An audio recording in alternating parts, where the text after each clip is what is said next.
तो दोस्तों एक बार फिर से स्वागत है आप सभी का आपके अपने favourite English learning channel scholar English पर। मेरा नाम है दीपिका कुमावत और मैं इस चैनल पर वेरियस कॉम्पिटिटिव एग्जाम्स के लिए इंग्लिश सब्जेक्ट टीच करती हूँ। तो बेसिकली आज के इस वीडियो में हम डिस्कस करने जा रहे हैं द हिंदू एडिटोरियल का वोकैब एनालिसिस। आशा करती हूँ कि आप इन सेशंस के साथ रेगुलरली जुड़ रहे हैं और इनका बेनिफिट भी उठा रहे हैं, क्योंकि इन सेशंस का मकसद है आपकी वोकैब पावर को और ज़्यादा इन्हांस करना। और ये जो वोकैब सेशंस है ये बैंक, एसएससी, रेलवे, यूपीएससी या फिर किसी भी कॉम्पिटिटिव एग्जाम के लिए इक्वली बहुत ही ज़्यादा इंपॉर्टेंट है। तो चलिए और ज़्यादा देर ना करते हुए बढ़ते हैं हमारे वोकैब शो की ओर और जानेंगे कि आज का हमारा सबसे पहला वर्ड कौन सा है।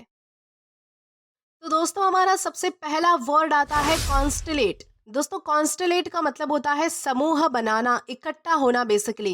यानी कि जब बहुत सारी चीजें एक जगह पर आ जाती है, कोई व्यक्ति हो सकता है, कोई चीज हो सकती है, अगर वो इकट्ठा हुई है, जमा हुई है, एक जगह पर आई है, उनका समूह बन चुका है, यानी कि उनका ग्रुप बन चुका है, तो उसे हम कहते हैं कॉन्स्टलेट होना।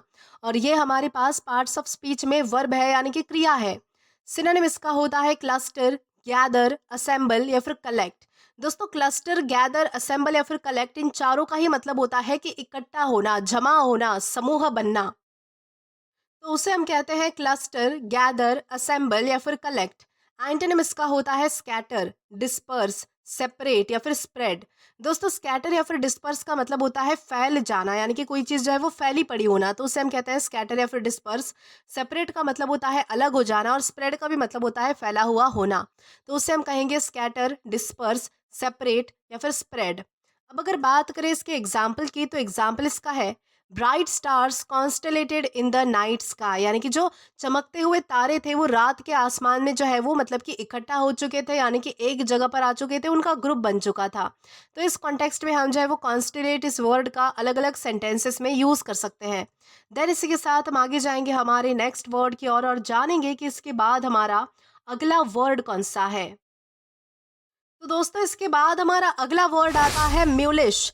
दोस्तों म्यूलिश का मतलब होता है जिद्दी या फिर हठी। यानी कि जो व्यक्ति बहुत ज्यादा जिद्दी होता है, किसी की बात नहीं मानता है, अपनी जिद पर अड़ा रहता है, तो ऐसे व्यक्ति को हम कहते हैं म्यूलिश। और ये हमारे पास पार्ट्स ऑफ स्पीच में एग्जेक्टिव है, यानी कि विशेषण है। सिनोनिम इसका होता है स्टबन, ऑब्स्टिनेट, हेडस्ट्रॉन्ग या फिर इनफ्लेक्सिबल। दोस्तों स्टबन, ऑब्स्टिनेट या फिर हेडस्ट्रॉन्ग, इन तीनों का ही मतलब होता है जिद्दी होना, किसी की बातों में ना आने वाला, यानी कि जो अपनी बातों पर अड़ा रहता है, बहुत ज़्यादा जिद्दी होता है, तो उसे हम कहते हैं स्टबन, ऑब्स्टिनेट या फिर हेडस्ट्रॉन्ग। इनफ्लेक्सिबल का मतलब यहाँ पर होता है कि किसी के प्रभाव में ना आने वाला, यानी कि जिस पर जो है वो किसी की बातों का असर नहीं पड़ता है, वो आसानी से जो है वो किसी के सामने झुकता नहीं है। फ्लेक्सिबल नहीं है मतलब कि वो यानी कि किसी की भी बातों में नहीं आएगा, अपनी जिद पर अड़ा रहेगा, तो ऐसे व्यक्ति को हम कहते हैं इनफ्लेक्सिबल। एंटोनिम इसका है फ्लेक्सिबल, ओबेडियंट, यील्डिंग या फिर कंप्लायंट। दोस्तों फ्लेक्सिबल का मतलब होता है कि जो झुकने वाला व्यक्ति होता है बेसिकली, यानी कि जो जो है वो मतलब कि किसी की भी बातों में आ सकता है, किसी की भी बातों से प्रभावित हो सकता है। ओबीडियंट का मतलब होता है आज्ञाकारी, यानी कि किसी की बातें मानने वाला। यील्डिंग का भी यही मतलब होता है, मतलब कि जो बातें मानता है, किसी की बातों को स्वीकार करता है, तो उसे हम कहते हैं ओबीडियंट, यील्डिंग या फिर कंप्लायंट। ओके, अब अगर बात करें इसके एग्जाम्पल की, तो एग्जाम्पल इसका है he remained mulish and refuse to apologise. यानी कि वो जो है वो अपनी जिद पर अड़ा रहा और उसने जो है वो माफ़ी मांगने से साफ इनकार कर दिया। यानी कि उसकी जिद इतनी ज़्यादा बड़ी थी कि उसने जो है वो माफ़ी बिल्कुल भी नहीं मांगी। तो इस कॉन्टेक्स्ट में हम जो है वो म्यूलिश इस वर्ड का अलग अलग सेंटेंसेस में यूज़ कर पाएंगे। देन इसी के साथ हम आगे जाएंगे हमारे नेक्स्ट वर्ड की ओर और जानेंगे कि इसके बाद हमारा अगला वर्ड कौन सा है। दोस्तों इसके बाद हमारा अगला वर्ड आता है गैरिश। दोस्तों गैरिश का मतलब होता है चमकीला या फिर भड़कीला। यानी कि ये जो वर्ड है वो बेसिकली नेगेटिव सेंस में यूज होता है। जब कोई चीज़ जो है वो बहुत ज़्यादा चमकीली होती है, भड़कीली होती है और वो अच्छी नहीं दिख रही होती है, यानी कि उसका प्रेजेंटेशन अच्छा नहीं होता है, तो उसे हम कहते हैं गैरिश। और ये हमारे पास पार्ट्स ऑफ स्पीच में एग्जेक्टिव है, यानी कि विशेषण है। सिनोनिम इसका होता है गॉडी, फ्लैशी, लाउड या फिर शोई। ये सारे वर्ड जो है वो मतलब कि इसी चीज़ को रिप्रेजेंट करते हैं कि कोई चीज़ बहुत ज़्यादा चमकीली है, बहुत ज़्यादा भड़कीली है। और ये सारे वर्ड्स भी हमारे नेगेटिव टोन में यूज़ किए जाते हैं। यानी कि जब कोई चीज़ बहुत ज़्यादा एक्स्ट्रा ऑर्डिनरी होती है, यानी कि जब कोई बहुत चीज़ जो है वो मतलब कि चमकीली है, भड़कीली है और अच्छी नहीं लग रही है, देखने में अच्छी नहीं लगती है, तो उसे हम कह सकते हैं गॉडी, फ्लैशी, लाउड या फिर शोई। एंटोनिम इसका होता है सटल, मॉडेस्ट, सिंपल या फिर टेस्टफुल। सटल, मॉडेस्ट या फिर सिंपल का मतलब होता है जो चीज़ बहुत ज़्यादा अच्छी होती है दिखने में, जो चीज़ बहुत ज़्यादा सटल है यानी कि साधारण है, सिंपल है, या फिर टेस्टफुल है यानी कि जिसमें जो है वो फैशन का एक सेंस है, वो जो फैशन का सेंस है वो दिख कर आता है, तो उसे हम कहते हैं टेस्टफुल। अब अगर बात करें इसके एग्जाम्पल की, तो एग्जाम्पल इसका है, he wore a garish shirt with neon colours, यानी कि उसने जो है वो एक बहुत ही चमकीला भड़कीला शर्ट पहना था जिसमें नियॉन कलर्स थे, जिसकी वजह से वो बहुत ज़्यादा गंदा और भद्दा दिख रहा था। यानी कि वो जो चमकीला और भड़कीला शर्ट है वो जो ऊपर से नियॉन कलर का, वो बिल्कुल भी उस पर अच्छा नहीं लग रहा था। तो इस कॉन्टेक्स्ट में हम जो है वो गैरिश इस वर्ड का अलग अलग सेंटेंसेस में यूज़ कर सकते हैं। देन इसी के साथ हम आगे जाएंगे हमारे नेक्स्ट वर्ड की और जानेंगे कि इसके बाद हमारा अगला वर्ड कौन सा है। तो दोस्तों इसके बाद हमारा अगला वर्ड आता है ट्रैशीनेस। दोस्तों ट्रैशीनेस का मतलब होता है घटियापन या फिर निम्न गुणवत्ता, यानी कि जिसकी गुणवत्ता बहुत ही कम दर्जे की होती है, यानी कि जिसमें क्वालिटी नहीं होती। बेसिकली जो चीज़ घटिया होती है, जिसमें कोई क्वालिटी नहीं होती है, तो ऐसी चीज़ को हम कहते हैं ट्रैशीनेस। वैसे आपको मतलब पता होगा, इसमें से एक वर्ड निकल कर आता है जो कि है ट्रैश। हमारा आप जो है वो मेन वर्ड देखिए, उसमें ट्रैशीनेस में आपको ट्रैश मिलेगा। ट्रैश का क्या मतलब होता है? ट्रैश का मतलब हम समझते हैं कचरा, यानी कि जो चीज़ बेकार है, जो चीज़ हमारी किसी काम की नहीं है, उसे हम ट्रैश कहते हैं। वैसे ही आप चीज़ समझिए कि ट्रैशीनेस का मतलब होता है कि कोई चीज़ घटिया है, यानी कि कोई चीज़ जो है वो किसी अच्छे कहने के लायक नहीं है, जो चीज़ जिसका दर्जा कम है, जिसमें क्वालिटी नहीं है, तो उसे हम कह सकते हैं ट्रैशीनेस। और ये हमारे पास पार्ट्स ऑफ स्पीच में नाउन है। सिनोनिम इसका होता है चीपनेस, गॉडीनेस या फिर वल्गैरिटी। दोस्तों चीपनेस का मतलब होता है जो चीज़ बहुत ज़्यादा मतलब कि सस्ती है और गंदी है। चीपनेस का सिर्फ सस्ते से नहीं होता है मतलब, चीपनेस का एक ये भी मतलब है कि कोई चीज़ अगर भद्दी है, कोई चीज़ अजीब है, तो उसे भी हम चीप कहते हैं। गॉडीनेस का मैंने आपको इससे पहले वाले इसमें मतलब समझाया था, एक गॉडी का मतलब समझाया था। गॉडी का मतलब होता है जो चीज़ बहुत ज़्यादा लाउड है, भड़कीली है, जो चीज़ जो सहन नहीं होती है, तो उसे हम कहते हैं गॉडीनेस। वल्गैरिटी का मतलब होता है अश्लील होना कोई चीज़। एंटोनिम इसका है एलिगेंस, क्वालिटी या फिर सोफिस्टिकेशन। यानी कि एलिगेंस, सोफिस्टिकेशन का मतलब होता है जो चीज़ बहुत ज़्यादा अच्छी है, सुहावनी है, जो चीज़ में जिसमें मतलब कि एटिकेट्स है, मैनर्स है, क्वालिटी है, तो उसे हम कहते हैं एलिगेंस, क्वालिटी या फिर सोफिस्टिकेशन। अब अगर बात करें इसके एग्जाम्पल की, तो एग्जाम्पल इसका है the movie was full of violence and trashiness. यानी कि वो जो मूवी थी वो पूरी तरीके से जो है वो हिंसा से भरी हुई थी और पूरी तरीके से ट्रैशीनेस थी, यानी कि घटिया थी, उसमें कोई क्वालिटी नहीं थी। तो इस तरीके से आप जो है वो ट्रैशीनेस का यूज़ कर सकते हैं। देन इसी के साथ हम आगे जाएंगे हमारे नेक्स्ट वर्ड की और जानेंगे कि इसके बाद हमारा अगला वर्ड कौन सा है। तो दोस्तों इसके बाद हमारा अगला वर्ड आता है डिसहेवलमेंट। दोस्तों डिसहेवलमेंट का मतलब होता है अस्त व्यस्तता, यानी कि अव्यवस्था, यानी कि जो चीज़ अपनी जगह पर नहीं होती है, बिखरी पड़ी होती है, अस्त व्यस्त मैनर में होती है, तो उससे हम क्या कहेंगे? उसे हम कहेंगे डिसहेवलमेंट। यानी कि कोई चीज़ जो है वो मतलब कि पूरी तरीके से ऑर्डर में ना होना, जो चीज़ अरेंज्ड ना होना, ऑर्गेनाइज्ड ना होना, अस्त व्यस्त होना, बिखरी पड़ी होना, तो उसे हम कहेंगे डिसहेवलमेंट। और ये हमारे पास पार्ट्स ऑफ स्पीच में नाउन है। सिनोनिम इसका होता है मेस, डिसऑर्डर, क्लटर या फिर केओस। दोस्तों इन चारों का ही मतलब होता है कि कोई चीज़ मतलब कि अस्त व्यस्त होना, अव्यवस्था होना, कोई चीज़ बिखरी पड़ी होना, बिल्कुल जगह पर ना होना, तो उससे हम कहते हैं मेस, डिसऑर्डर, क्लटर या फिर केओस। एंटोनिम इसका होता है ऑर्डर, नीटनेस या फिर टाइडीनेस। जो चीज़ बिल्कुल साफ सुथरी है, अपनी जगह पर है, अरेंज्ड है, ऑर्गेनाइज्ड है, तो उसे हम कहते हैं ऑर्डर, नीटनेस या फिर टाइडीनेस। अब अगर बात करें इसके एग्जाम्पल की, तो एग्जाम्पल इसका है his hair was in complete dishevelment after after sleep. यानी कि उसके जो बाल है वो सोने की वजह से, यानी कि सोने के बाद जो है वो पूरी तरीके से जो है वो मतलब कि अस्त व्यस्त हो गए थे, यानी कि ऑर्गेनाइज नहीं थे, पूरी तरीके से बिखर चुके थे। तो इस कॉन्टेक्स्ट में हम जो है वो डिसहेवलमेंट इस वर्ड का यूज़ कर सकते हैं अलग अलग सेंटेंसेस में। देन इसी के साथ हम आगे जाएंगे हमारे नेक्स्ट वर्ड की और जानेंगे कि इसके बाद हमारा अगला वर्ड कौन सा है। दोस्तों इसके बाद हमारा अगला वर्ड आता है इनह्यूम। दोस्तों इनह्यूम का मतलब होता है दफनाना, समाधि देना बेसिकली, यानी कि किसी बॉडी को, किसी इंसान को जो है वो दफनाना, ज़मीन में दफनाना, तो उसके लिए हम यूज़ करते हैं इनह्यूम। और ये हमारे पास पार्ट्स ऑफ स्पीच में वर्ब है, यानी कि क्रिया है। सिनोनिम इसका होता है बरी, इंटर या फिर एंटॉम्ब, यानी कि किसी चीज़ को जो है वो मतलब कि किसी व्यक्ति को, यानी कि गाड़ना, किसी व्यक्ति को दफनाना, किसी व्यक्ति को जो है वो मतलब कि एंटॉम्ब करना, यानी कि कब्र में डालना, तो उसे हम कहते हैं बरी, एंटर या फिर एंटॉम्ब। अब अगर बात करें इसके एंटोनिम की, तो एंटोनिम इसका है एक्सह्यूम, अनकवर या फिर अनअर्थ।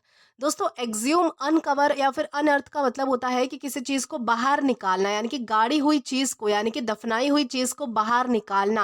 यानी कि समाधि देने का उल्टा क्या होता है कि किसी चीज़ को बाहर निकाल लेना, तो उसे हम कहेंगे एग्ज्यूम, अनकवर या फिर अनअर्थ, यानी कि ज़मीन से बाहर निकाल लेना। अब अगर बात करें इसके एग्जाम्पल की, तो एग्जाम्पल इसका है the inhume the old king with full honours, यानी कि उन्होंने जो है वो पूरे सम्मान के साथ जो है वो एक किंग को जो है वो मतलब कि दफनाया, उसे समाधि दी। तो इस कॉन्टेक्स्ट में हम जो है वो इनह्यूम इस वर्ड का अलग अलग सेंटेंसेस में यूज कर सकते हैं। देन इसी के साथ हम आगे जाएंगे हमारे नेक्स्ट वर्ड की ओर और जानेंगे कि इसके बाद हमारा अगला वर्ड कौन सा है। तो दोस्तों इसके बाद हमारा अगला वर्ड आता है हॉरेंडस। दोस्तों हॉरेंडस का मतलब होता है भयावह या फिर भयंकर, यानी कि जो चीज़ बहुत ज़्यादा डरावनी होती है, खतरनाक होती है, जो आपको जो है वो बिल्कुल देखी नहीं जाती आपसे, तो ऐसी चीज़ों को हम कहते हैं हॉरेंडस। और ये हमारे पास पार्ट्स ऑफ स्पीच में एग्जेक्टिव है, यानी कि विशेषण है। सिनोनिम इसका होता है टेरिबल, ड्रेडफुल, ऑफुल या फिर फ्राइटफुल। दोस्तों इन चारों का ही मतलब होता है कि कोई चीज़ भयंकर होना, कोई चीज़ डरावनी होना, यानी कि डराने लायक होना, भयावह होना हो, तो उसे हम कहते हैं टेरिबल, ड्रेडफुल, ऑफुल या फिर फ्राइटफुल। एंटोनिम इसका होता है डिलाइटफुल, प्लेजेंट, वंडरफुल या फिर अपीलिंग। यानी कि जो चीज़ बहुत ज़्यादा सुहावनी सुहावनी होती है, जो चीज़ हमें अच्छी लगती है देखने में, जिस चीज़ से हमें जो है वो मतलब कि खुशी मिलती है, बेसिकली डिलाइट मिलता है, तो उसे हम कहते हैं डिलाइटफुल, प्लेजेंट, वंडरफुल या फिर अपीलिंग। अब अगर बात करें इसके एग्जाम्पल की, तो एग्जाम्पल इसका है the accident scene was truly horrendous, यानी कि वो जो एक्सीडेंट का जो सीन था, वो जो दृश्य था, वो पूरी तरीके से बहुत ज़्यादा भयंकर था, यानी कि बिल्कुल देखा नहीं जा रहा था, इतना ज़्यादा डरावना था वो। तो इस कॉन्टेक्स्ट में हम चाहे वो हॉरेंडस इस वर्ड का अलग अलग सेंटेंसेस में यूज़ कर सकते हैं। देन इसी के साथ हम आगे जाएंगे हमारे नेक्स्ट वर्ड की और जानेंगे कि इसके बाद हमारा अगला वर्ड कौन सा है। तो दोस्तों इसके बाद हमारा अगला वर्ड आता है होमिलेटिक। दोस्तों होमिलेटिक का मतलब होता है उपदेशात्मक, प्रवचन संबंधी, यानी कि ऐसी चीज़ें जो प्रवचन से जुड़ी है या फिर प्रवचन जैसी है, यानी कि लेक्चर जैसी है, जिसमें से हमें कुछ सीखने मिलता है, तो उसे हम कहते हैं होमिलेटिक। और ये हमारे पास पार्ट्स ऑफ स्पीच में एग्जेक्टिव है, यानी कि विशेषण है। सिनोनिम इसका होता है प्रीची, मॉरलाइजिंग या फिर डायडैक्टिक। दोस्तों इन तीनों का ही मतलब होता है कि ऐसी चीज़ें जो हमें कुछ सिखाती है, जो चीज़ें हमें जो है वो मॉरलाइज करती है, यानी कि हमें कुछ जो है वो बोध देती है, तो ऐसी चीज़ों को हम कहते हैं प्रीची, मॉरलाइजिंग या फिर डायडैक्टिक। एंटोनिम इसका होता है इनफॉर्मल, अनइंस्ट्रक्टिव या फिर कैजुअल, यानी कि जो चीज़ मतलब कि अनौपचारिक है, जिस चीज़ से हमें कुछ सीखने नहीं मिलता है, जिस जिस चीज़ से हमें जो है वो कोई इंस्ट्रक्शन नहीं मिलता है, जिस चीज़ से हमें कोई उपदेश नहीं मिलता है, जो चीज़ें कैजुअल है, ऑर्डिनरी है, सामान्य है, साधारण है, तो उसे हम कहते हैं इनफॉर्मल, अनइंस्ट्रक्टिव या फिर कैजुअल। अब अगर बात करें इसके एग्जाम्पल की, तो एग्जाम्पल इसका है his homiletic tone made the speech boring, यानी कि जिस तरह से जो है वो उसका स्पीच का जो टोन था, वो जो कैसा था, वो था एक प्रवचन के जैसा था, यानी कि वो कोई अगर लेक्चर दे रहा है तो उस तरीके का उसका जो है वो टोन था, जिसकी वजह से जो है वो उसका स्पीच पूरी तरीके से बोर कर रहा था, यानी कि ऊब रहे थे लोग उससे। तो इस कॉन्टेक्स्ट में हम जो है वो होमिलेटिक इस वर्ड का अलग अलग सेंटेंसेस में यूज़ कर सकते हैं। देन इसी के साथ हम आगे जाएंगे हमारी नेक्स्ट वर्ड की और जानेंगे कि इसके बाद हमारा अगला वर्ड कौन सा है। तो दोस्तों इसके बाद हमारा अगला वर्ड आता है अननर्व।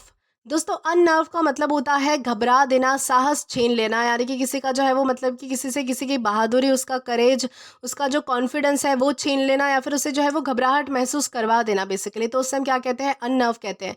किसी को नर्वस फील करवाना, तो उससे हम कहते हैं अननर्व। ये हमारे पास पार्ट्स ऑफ स्पीच में वर्ब है, यानी कि क्रिया है। सिनोनिम इसका होता है स्केयर या फिर इंटिमिडेट। दोस्तों स्केयर या फिर इंटिमिडेट का मतलब होता है किसी को डरा देना, किसी को जो है वो मतलब कि घबरा देना, उसका साहस छीन लेना। एंटोनिम इसका होता है एनकरेज या फिर काम, यानी कि किसी को जो है वो मतलब कि मोटिवेट करना, किसी को जो है वो मतलब कि प्रभावित करना, किसी को मतलब कि एक तरीके से कॉन्फिडेंस देना, उसे कहते हैं इनकरेज। या फिर काम का मतलब होता है किसी को शांत करना, यानी कि किसी को जो है वो मतलब कि बिल्कुल काम करना, तो उसे हम कहते हैं एनकरेज या फिर काम। अब अगर बात करें इसके एग्जाम्पल की, तो एग्जाम्पल इसका है the loud noise unnerve the children, यानी कि जो है वो यानी कि बहुत ज़्यादा बड़ी आवाज़ ने क्या किया कि यानी जब जो बहुत ज़्यादा शोर हो रहा था, तो उस शोर ने जो है वो बच्चे का कॉन्फिडेंस जो है वो उसे छीन लिया, और उसे जो है वो घबराहट महसूस हो गई, यानी कि वो बच्चा जो है वो नर्वस फील हो गया, यानी कि नर्वस हो गया, सॉरी, वो बच्चा नर्वस हो गया, यानी कि उस लाउड नॉइस ने उस बच्चे को नर्वस फील करवाया। तो इस कॉन्टेक्स्ट में हम जो है वो अननर्व इस वर्ड का अलग अलग सेंटेंसेस में यूज़ कर सकते हैं। देन इसी के साथ हम आगे जाएंगे आज के हमारे लास्ट वर्ड की ओर और जानेंगे कि हमारा वो वर्ड कौन सा है। तो दोस्तों हमारा वर्ड आता है सबॉन। दोस्तों सबॉन का मतलब होता है गवाही देने के लिए रिश्वत देना, यानी कि भ्रष्टाचार करना, यानी कि झूठी बातें कहने के लिए, झूठी गवाही देने के लिए जो है वो मतलब कि किसी को पैसे खिलाना, किसी को रिश्वत देना, तो उसे हम कहते हैं सबॉन। और ये हमारे पास पार्ट्स ऑफ स्पीच में वर्ब है, यानी कि क्रिया है। सिनोनिम इसका होता है ब्राइब, करप्ट या फिर इंस्टिगेट। दोस्तों ब्राइब का मतलब होता है रिश्वत, वहीं करप्ट और इंस्टिगेट का मतलब होता है भ्रष्टाचार करना, यानी कि किसी के साथ गलत करना।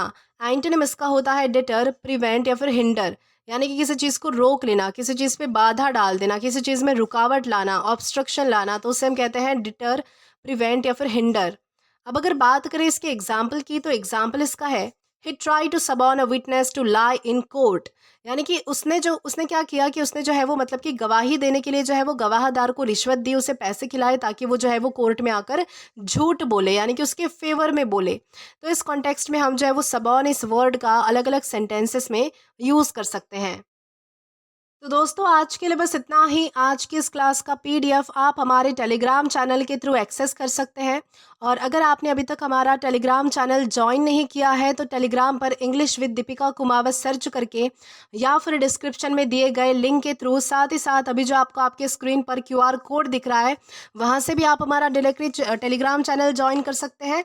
या फिर हमारा जो पिन कमेंट बॉक्स है वहाँ पर एक पिन कमेंट है, वहाँ पर आपको एक लिंक प्रोवाइड की गई है, वहाँ पर भी आप जो है वो हमारा टेलीग्राम चैनल ज्वाइन कर सकते हैं, ताकि आप कभी भी किसी भी नए आने वाले वीडियोस को लेकर कोई भी अपडेट्स को मिस ना करें। और दोस्तों अगर आपको आज का ये वीडियो पसंद आया है या फिर हेल्पफुल लगा है तो do like this video, subscribe the channel and share as much as you can. और अगर आपने इससे पहले वाले वीडियोस नहीं देखे हैं तो यहाँ पर मैंने एक प्लेलिस्ट प्रोवाइड कर दी है, जहाँ पर आप क्लिक करके वो सभी पहले वाले वीडियोस भी देख सकते हैं और एक्सप्लोर कर सकते हैं। Till then keep learning. Thank you.